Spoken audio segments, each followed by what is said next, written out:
ನಮ್ಮ ಸ್ಕೂಲ್ ದಿನಗಳಿಂದ ನಾವು ಇದೊಂದು ಹೆಸರು ಕೇಳ್ತಾನೆ ಬರ್ತಾ ಇದ್ದೀವಿ, ಅಕ್ಬರ್ ದ ಗ್ರೇಟ್ ಅಂತ. ಒಬ್ಬ ಟಾಲರೆಂಟ್ ರೂಲರ್, ಒಬ್ಬ ವೈಸ್ ಎಂಪರರ್, ಹಾಗೆ ಎಲ್ಲಾ ಧರ್ಮಗಳನ್ನು ರೆಸ್ಪೆಕ್ಟ್ ಮಾಡ್ತಿದ್ದಂತ ಒಬ್ಬ ರಾಜ.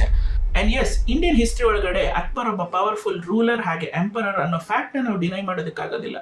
1556ರಲ್ಲಿ ತುಂಬಾ ಯಂಗ್ ಏಜ್ ಒಳಗಡೆ ಅಕ್ಬರ್ ಎಂಪರರ್ ಆಗ್ತಾರೆ. ಅವ್ರು ರಾಜ ಆಗಿದ್ದಂತ ಟೈಮ್ ನಲ್ಲಿ ಮೊಘಲ್ ಎಂಪೈರ್ ಪೂರ್ತಿಯಾಗಿ ಸೆಕ್ಯೂರ್ ಆಗಿರೋದಿಲ್ಲ. ಅವ್ರ ಸುತ್ತಲೂ ತುಂಬಾ ಎನಿಮೀಸ್ ಗಳಿರ್ತಾರೆ, ಹಾಗೆ ಬಹಳಷ್ಟು ಕಿಂಗ್ಡಮ್ಗಳು ಅವ್ರ ವಿರುದ್ಧ ನಿಂತ್ಕೊಂಡಿರುತ್ತೆ.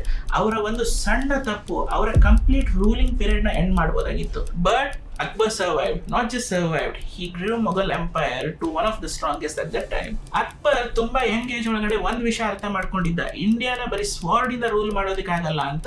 ಸೊ ಅವನು ಪಾಲಿಟಿಕ್ಸ್, ಅಲೈನ್ಸಸ್ ಮತ್ತು ಸ್ಟ್ರಾಂಗ್ ಅಡ್ಮಿನಿಸ್ಟ್ರೇಷನ್ ಯೂಸ್ ಮಾಡೋದಕ್ಕೆ ಸ್ಟಾರ್ಟ್ ಮಾಡ್ದ.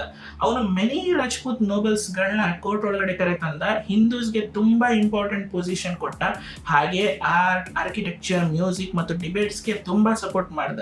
ಹಾಗೆ ಅಕ್ಬರ್ ಅವನ ರೂಲಿಂಗ್ ಪೀರಿಯಡ್ ಒಳಗಡೆ ಈ ರಿಲಿಜಿಯಸ್ ಡಿಸ್ಕ್ರಿಮಿನೇಷನ್ ನ ತುಂಬಾ ಕಂಟ್ರೋಲಿಗೆ ತಗೊಂಡ್ಬಂದಿದ್ದ. ಹಾಗೆ ಈ ಜಿಜಿಯಾ ಟ್ಯಾಕ್ಸ್ ನ ಕೆಲವು ಕಾಲ ರಿಮೂವ್ ಮಾಡಿದ್ದ. ಇದಕ್ಕೆ ನಾವು ಅಕ್ಬರ್ನ ನಮ್ಮ ಹಿಸ್ಟ್ರಿ ಬುಕ್ಸ್ ಒಳಗಡೆ ಅಕ್ಬರ್ ದ ಗ್ರೇಟ್ ಅಂತ ರೆಪ್ರೆಸೆಂಟ್ ಮಾಡ್ತೀವಿ. ಆದ್ರೆ history is never one sided. ಅಕ್ಬರ್ನ ರೂಲಿಂಗ್ ಪೀರಿಯಡ್ ಒಳಗಡೆ one of the darkest phase ಅಂದ್ರೆ ಚಿತ್ತೋರ್ಗರ್. 1568ರಲ್ಲಿ ಅಕ್ಬರ್ ಚಿತ್ತೋರ್ಗರ್ನ ಕ್ಯಾಪ್ಚರ್ ಮಾಡ್ತಾನೆ.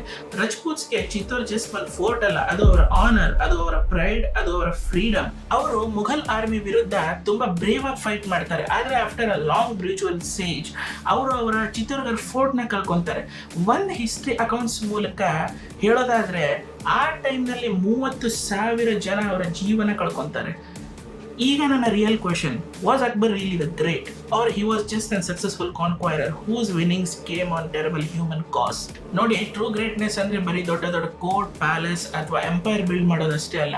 True greatness should be also judged by how the ruler treats people with humanity, kindness, and how the ruler treated to the people who were not ready to surrender. So yes, maybe Akbar was a great administrator, a great strategist, ಅಥವಾ ಒಬ್ಬ great empire builder ಅಂತ ನಾನು ಹೇಳ್ಬೋದು. ಆದ್ರೆ morally great, maybe it's for the Mughal court.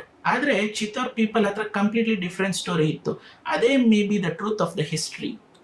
A king can be brilliant and brutal at the same time. So yes, next time ಯಾವಾಗಾದ್ರೂ ಯಾರಾದ್ರೂ Akbar the great ಅಂತ ಹೇಳಿದ್ರೆ, pause for a second and ask, great for whom?